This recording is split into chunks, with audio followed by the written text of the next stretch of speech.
아, 그 사무엘 존슨이라고 하는 이 유명한 문학가고 크리스천입니다. 이 사무엘 존슨에 대한 이야기가 많이 나오는데, 이분이 가장 유명하게 된 요인 중에 하나는 최초로 이 사람이 영어 사전을 만들었어요. 1775년에 영어 사전을 만든 분이 사무엘 존슨입니다. 그리고 이 사람이 만든 영어 사전을 기초로 해서 우리가 다 학교 다닐 때 다 들었죠. 옥스포드 영어 사전을 그 다음에 만들어진 거예요. 그 옥스포드 영어 사전이 만들 때 가장 큰 도움을 준 것은 사무엘 존슨이 만든 영어 사전입니다. 근데 이렇게 유명한 사람에게 있어서 자기의 문제점이 있었습니다. 그분이 이제 1709년생인데 이분이 쓴 일기가 지금 그대로 남아 있는데, 일기 속에서 나오는 중요한 게 뭐냐면 이 사람이 자기 게으름을 갖다가 이겨내려고 노력한 것을 갖다가 볼 수 있어요. 이 사람이 29살 때 쓴 일기장에 제가 게으름 때문에 허비한 시간이 얼마나 많은지 모릅니다. 저는 이 게으름을 이기기를 바랍니다. 이런 글을 썼어요. 또 50세가 됐을 때 역시 그 가운데도 그 많은 부분 일기장에 썼어요. 근데 제가 이제 몇 군데만 딱 뽑아서 지금 말씀드리는 거죠. 50세가 됐을 때도 역시 내가 나태함으로 흘러버린 시간이 너무 많습니다. 내가 이 나태함에서 벗어나기를 바랍니다. 50세 때 쓴 거예요.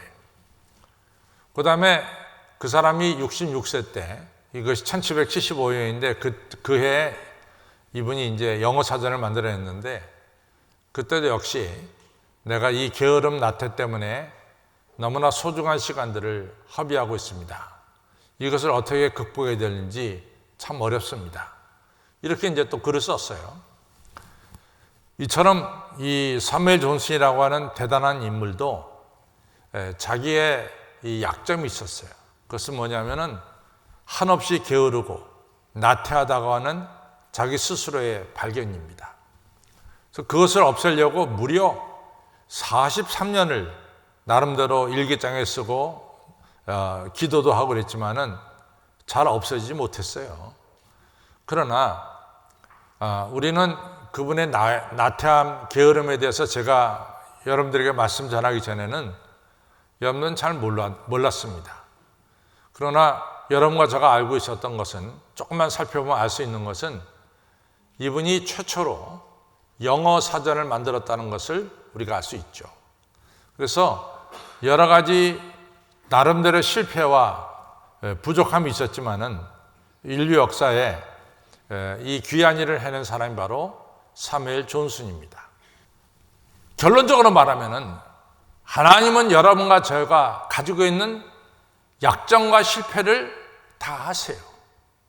그런데 사무엘 존슨으로 하여금 게으름이라는 약점을 가지고 있음에도 불구하고 그를 영어 사전을 만든 위대한 인물로, 오늘 베드로도 똑같습니다.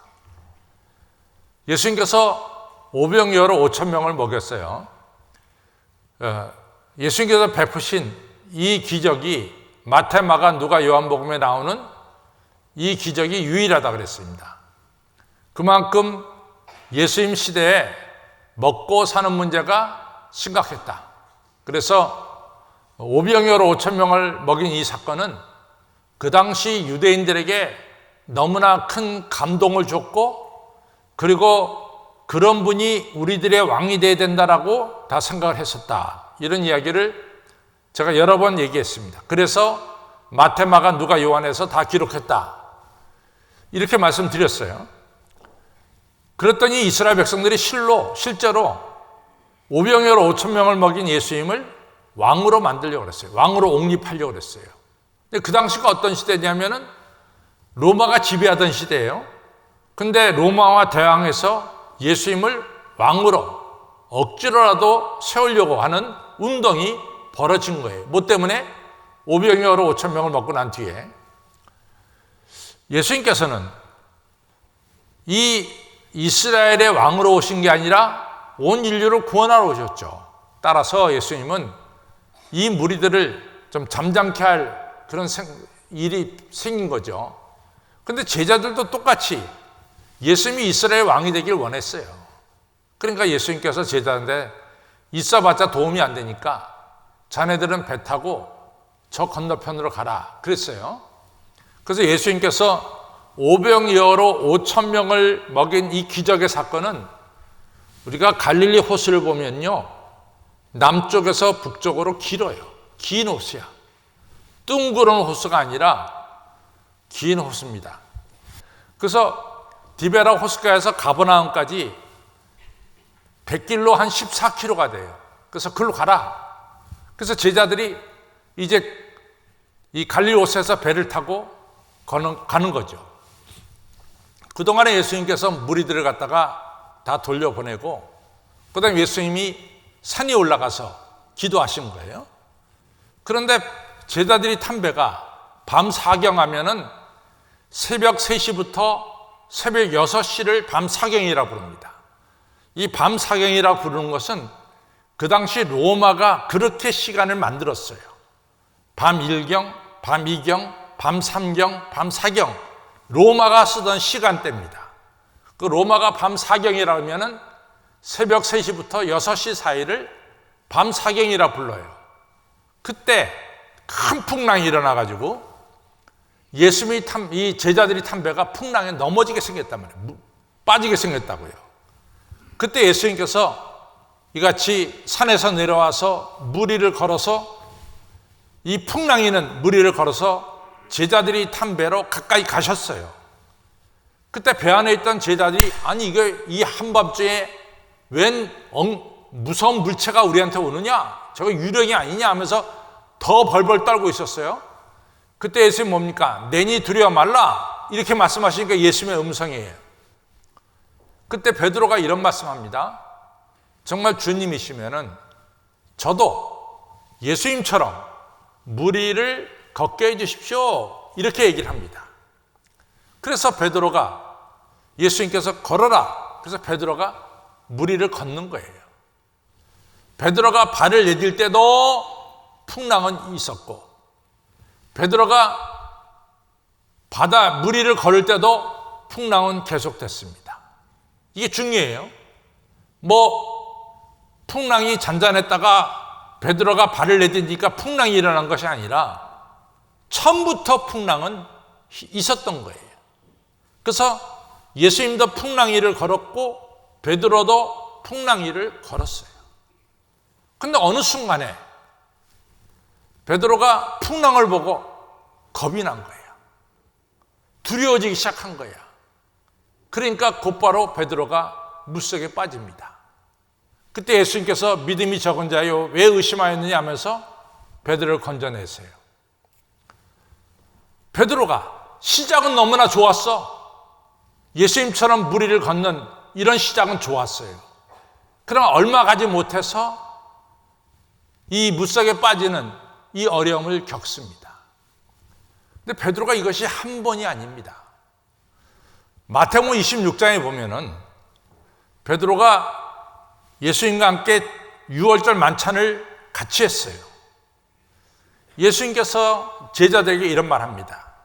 목자, 오늘 나를 치리니 나를 따라다니는 양들 너희들이 다 오늘 흩어질 것이다. 그러나 내가 너희들을 다시 모아서 이같이 너희들을 굳게 쓰겠다 이런 말씀 하셨어요. 그때 베드로가 당장 뭐라고 말하냐면 아닙니다 예수님, 저희들은 예수님을 떠나는 법이 없습니다. 이렇게 얘기하는 거예요. 그러니까 예수님께서 베드로에게 아니다, 네가 오늘 밤 닭 울기 전에 3번 나를 부인할 것이다. 그때 베드로가 뭐라고 말했냐면 아니 예수님 그런 말씀이 어디 있습니까? 나는 예수님과 함께 옥에도 같이 가고 죽는 자리에도 같이 가겠습니다. 이런 거예요. 근데 우리가 알다시피 베드로가 그랬어요. 예수님 3번 모른다고 부인한 거예요. 그러니까 여기서도 똑같이 베드로의 시작은 너무 좋았어요. 절대로 저는 예수님 떠나지 않습니다. 옥에도 같이 가고 죽는 데도 같이 갑니다라고 아주 자신 있게 얘기했지만은 얼마 안 있다가 베드로는 예수님을 3번 부인하는 실수를 범하게 되는 거죠. 또 거기서 끝난 게 아니에요. 베드로가 사도행전 2장에서 성령을 받습니다. 그 베드로가 설교할 때 하루에 3,000명이 돌아서는 역사가 일어났어요. 이같이 베드로가 성령 받고 능력 있는 사람으로 지내면서 또 베드로가 실수를 하게 돼요. 베드로가 한 일 중에서 여러 가지 많은 좋은 일을 했는데 그 중에서 하나가 뭐냐면 이방인들에게 복음이 전파되도록 문을 열어놓은 사람이 바로 사도 베드로입니다. 바울이 아니라 누구요? 사도 베드로가 이방인들에게 복음이 들어가도록 문을 열어놨단 말이죠.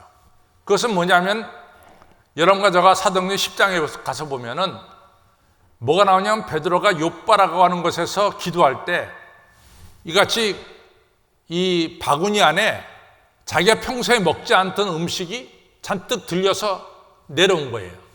그 먹으라 그러니까 베드로가 아니 예수님 난 태어나서 지금까지 그렇게 그 음식을 먹어본 적이 없습니다. 안 먹습니다. 그랬더니 예수님 뭐라 합니까? 야 내가 거룩하다 한 것을 네가 왜 그렇게 말하느냐?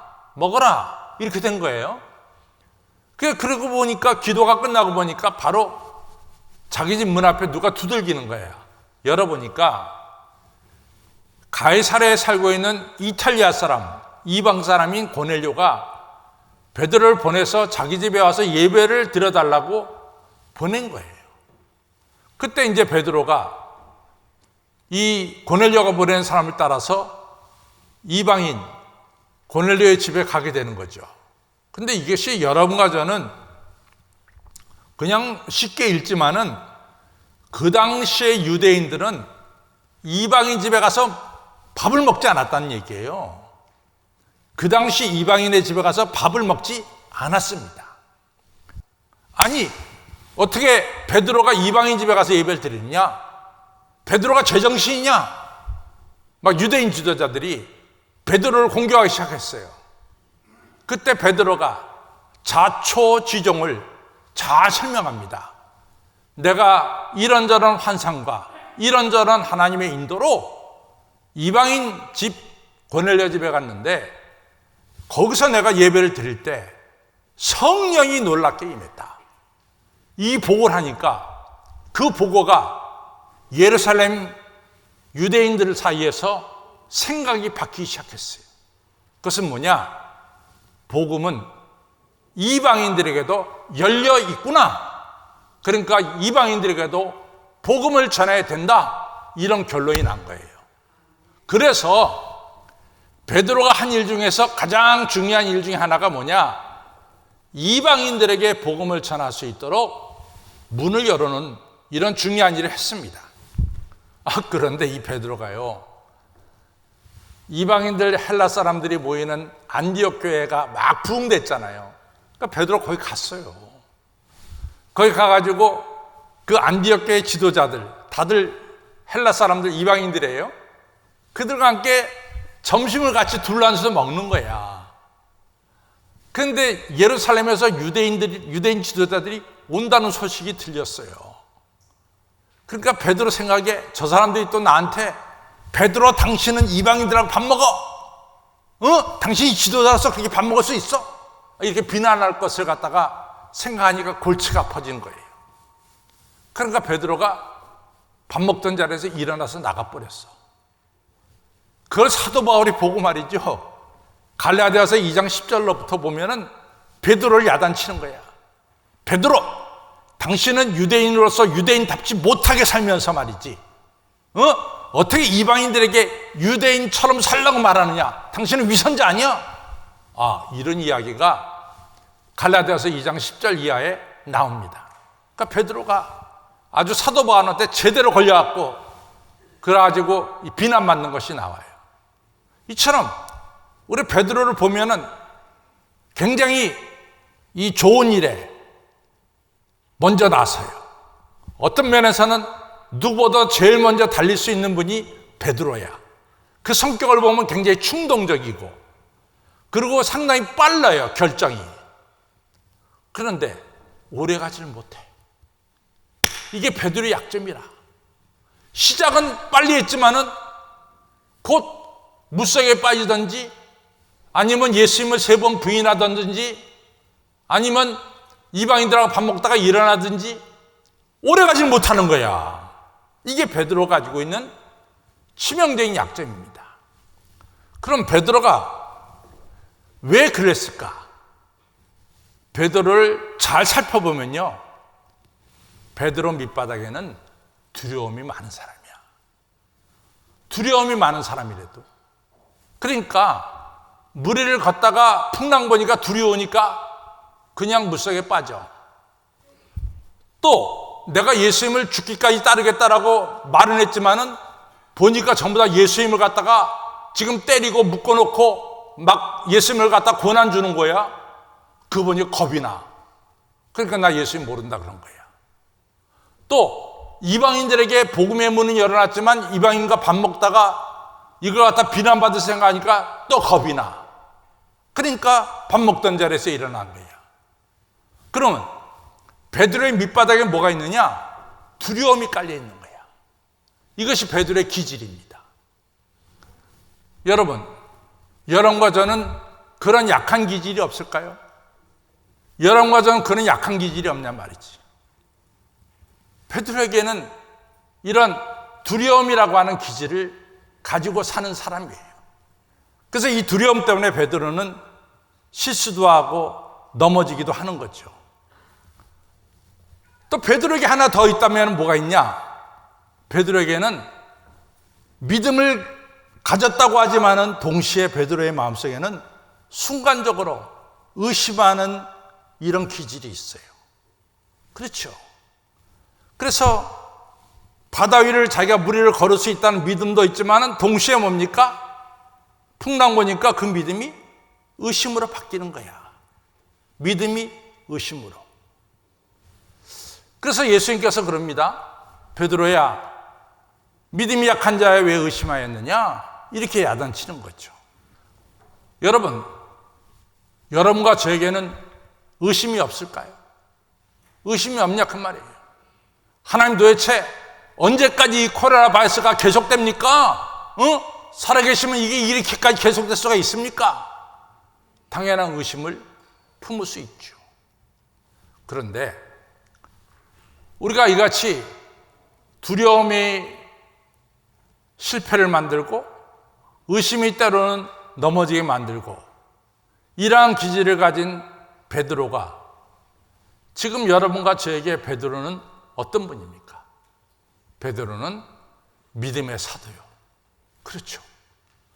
우리 교회, 정말 교회를 캐톨릭에서는 베드로가 최초의 교황이에요. 우리 믿음의 이같이 선배입니다. 그래서 자기 자식들이 아들을 낳으면은 이름을 피터 또는 베드로라고 이름을 줘요. 큰 믿음의 소유자로 세워졌습니다.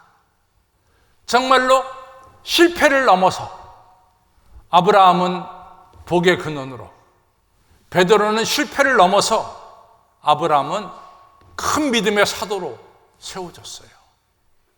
어떻게 그렇게 됐을까? 어떻게 이렇게 베드로와 아브라함이 실패를 넘어서 큰 믿음의 소유자가 됐을까? 한 가지 분명한 것은 아브라함도 그렇고 베드로도 그렇고 끝까지 예수님을 따랐다는 거예요. 끝까지. 실패했음에도 불구하고 끝까지 예수님을 따랐어요. 이것이 핵심입니다. 아브라함이 실패했음에도 불구하고 끝까지 예수님을 바라봤고 베드로 역시 여러 가지 실패를 넘어서서 끝까지 예수님을 따랐다는 거예요. 거기에 중요한 내용이 들어있죠. 왜 예수님을 우리가 끝까지 따라야 되는가? 예수님은 완전한 사람을 위해서 오지 않았습니다. 내가 이 땅에 온 것은 이같이 의인을 위해서 온 것이 아니라 내가 이 땅에 온 것은 실수와 실패와 허물이 있는 죄인인 너희들을 위해서 왔다. 이것이 바로 예수님이 오신 목적이에요. 예수님은 완벽한 사람을 위해서 오신 게 아니에요. 여러분과 저처럼 믿음이 있는 것 같기도 하고 두려운 사람인 것 같기도 하고 어떨 때는 충성한 사람 같기도 하고 어떨 때는 불충성한 사람 같기도 하고 어떨 때는 확신이 있는 사람 같기도 하고 어떨 때는 의심이 이같이 많은 사람 같기도 한 이러한 여러분과 저, 불완전한 여러분과 저, 그래서 때로는 실수도 하고 실패도 하는 여러분과 저를 위해서 예수님이 이 땅에 오셨다는 이 진리를 여러분과 저는 확실하게 믿어야 될 줄로 믿습니다. 또 한 가지 중요한 것은 뭐냐? 빌립보서 1장 6절에 너희 안에 착한 일, 선한 일을 시작하신 우리 예수님이 그리스도 예수의 날까지 이루실 것이다 라고 하는 사실이에요. 여러분과 제가 왜 이 자리에 오신지 아세요? 하나님 불러서 왔어요. 하나님 여러분과 저를 그냥 불렀을까요? 아닙니다. 여러분들 부를 때 여러분들 각자에게 하나님은 선하신 계획이 있다고, 하나님의 특별한 계획이 있다고, 그 계획을 하나님은 한 번도 포기한 적이 없어. 베드로를 불러서 베드로를 수제자로 삼는데 예수님의 계획은 한 번도 흔들린 적이 없어요. 하나님이 아브라함을 불러서 아브라함을 갖다 복의 통로로 만드신 데 있어서 한 번도 그 계획을 바꾸신 적이 없어요. 이것이 하나님의 선택하신 거 하나님의 계획입니다. 여러분과 저를 향한 하나님의 선하신 뜻은 여러분과 제 실수와 실패를 넘어서 계속된다는 사실을 꼭 기억하시기를 바랍니다. 한 번도 하나님은 우리를 갖다 버린 적이 없어요.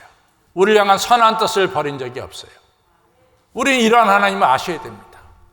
하나님은 약한 나를 위해 오셨고 실수 많은 나를 위해서 오셨고 하나님은 또한 나를 향한 선하신 계획을 한 번도 버리신 적이 없다. 그러면 어떻게 돼요? 당연히 여러분과 저는 이러한 하나님을 믿음의 주여 온전케 하신 이 예수님을 어떻게 합니까?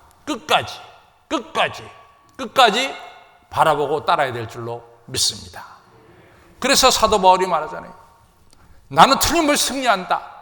내가 확신하노니 사망이나 생명이나 천사들이나 권세자들이나 오늘이나 내일이나 능력이나 높음이나 깊음이나 다른 어떤 피조물도 예수 그리스도 안에 있는 나를 향한 하나님의 사랑을 끊어버릴 수가 없다.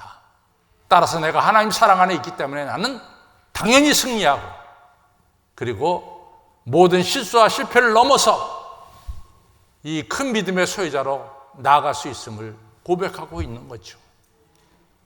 아무쪼록 여러분, 우리에게는 실수도 있고 약점도 있습니다. 그것을 넘어서서 하나님은 여러분과 저를 큰 믿음의 소유자로 만들어 주실 거예요. 믿습니까? 믿습니까? 여러분과 저가 큰 믿음의 길로 나가는 데 있어서 절대로 놓치지 말아야 될 게 있습니다. 예수님이 나 같은 자를 위해서 오셨고 예수님이 나에게 세운 선한 계획은 틀림없이 이루어질 것이라고 하는 사실을 믿으시고 믿음의 주여 온전케 하신 이 예수님을 끝까지 따르시기를 바랍니다.